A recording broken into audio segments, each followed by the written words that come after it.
The world feels like the axis has been tilted a little bit and the news isn't good. How are you doing right now, given everything that's happening around us in the world? Well, we really are in very dark times. I've lived nearly 90 years on this planet, and I lived through World War II, when Britain stood alone against the might of Nazi Germany, and there was no hope for us, and yet we managed. You remember those days really vividly? I remember very vividly towards the end of the war, when I was 10. I remember still with that same feeling of horror, learning about the Holocaust. And I remember climbing the same favorite tree where I read Tarzan and thinking about human evil, because we can be truly evil. You know, chimps go to war, chimps kill, but it's the passion of the moment. It's responding to an outside, like seeing a stranger from another community. But we can sit far away from conflict and in cold blood plan how to kill as many people as possible, how to torture people. And that's evil. But it is environmentally, politically, and socially really bad times. And this latest Israel-Hamas war, that's terrible. Let me ask you about the environmental issue. I mean, the summer that we have been through has been apocalyptic. You have towns burning down in Hawaii, you have wildfires and the smoke that spreads all over the world, the hottest temperatures on record in certain areas. Flooding and hurricanes. And it goes on and on and on. Yeah. Coming through that, what goes through your mind about the world around us in some ways? Well, you know, as far as the environment goes, everyone is focused now on climate change. But, you know, just as important as climate change and inextricably linked to it is loss of biodiversity. And, you know, as habitats get destroyed and ecosystems collapse, that's doom for us if we don't do something about it. Where do you put, not the blame in some ways, but where do you put the responsibility for that? Who do you pin that on? Well, the responsibility, obviously, some of the big companies burning fossil fuel, the oil and gas, corruption, and unfortunately a lot of governments get corrupted by money, by big business. And so, but there's also all of us, each one of us, we could do our bit to protect the environment.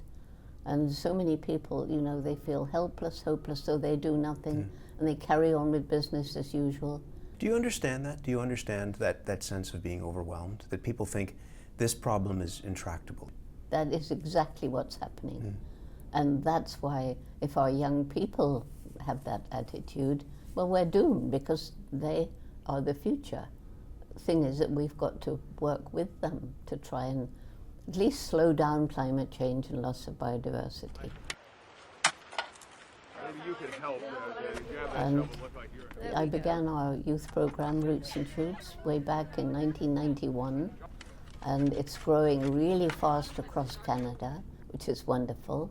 It's got young people from preschool through university, even adults now, and working with the Indigenous people who understand the land so well and have protected it until we come along and take it away from them.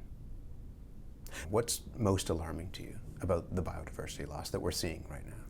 You know, the ecosystem is made up of this complex mix of plant and animal species, and you find that each one has a role to play.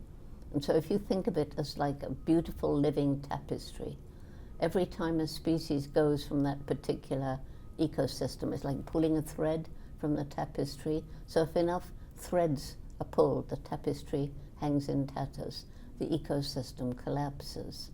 And if we carry on like this, we will be doomed, but we've got this window of time, and we have to get together. You talk about hope a lot, and hope is an elusive thing for a lot of people right now. And I just wonder, when you hear people who might say that it's too late, that we've already passed this tipping point, what do you say to them?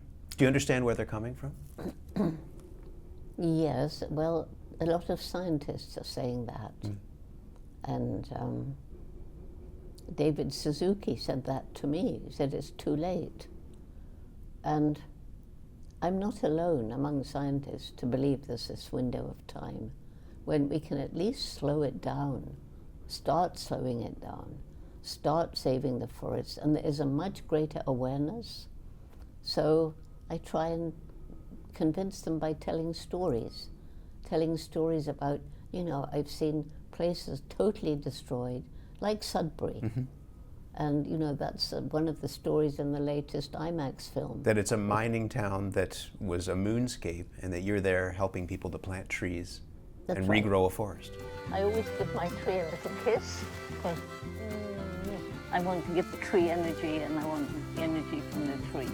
So they began that, about 30 years ago, and everybody said it's impossible, you never clean up the rivers and the lakes, fish will never live here again. And lo and behold, it's a lush green place, loons on the lakes, and fish coming back.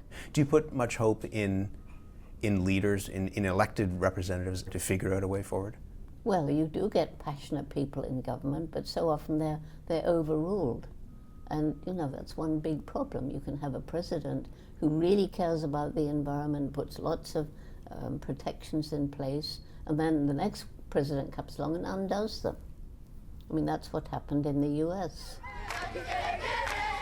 Are you confident that we'll figure out how to work together? That we'll figure out how to not be selfish in some ways? Well, so the good news, if we look at it as this tunnel of problems that we have to overcome, the good news, there's groups of people working on every problem. But the trouble is they're working in silos. And if they're working without thinking of the whole picture, in other words, collaboration, we must work together. Yeah. And young people are good at that. You said that in some ways it feels like you're put on this planet to do this job. And I just wonder at the end of our conversation, you're 89 years old. How do you find the energy and the drive in the midst of everything that we were talking about to still be out there, giving people hope in the face of hopelessness? It is news, yeah. Well, first of all, I'm driven because I care passionately about the environment, the forests, the animals. While I was in Sudbury, I was invited to plant the 10 millionth tree. I care passionately about children. I've got 3 grandchildren. They're grown now, but they're presumably, 2 of them anyway, will probably have children. And what a world to be born into. Well, it means that I'm not ever going to give up.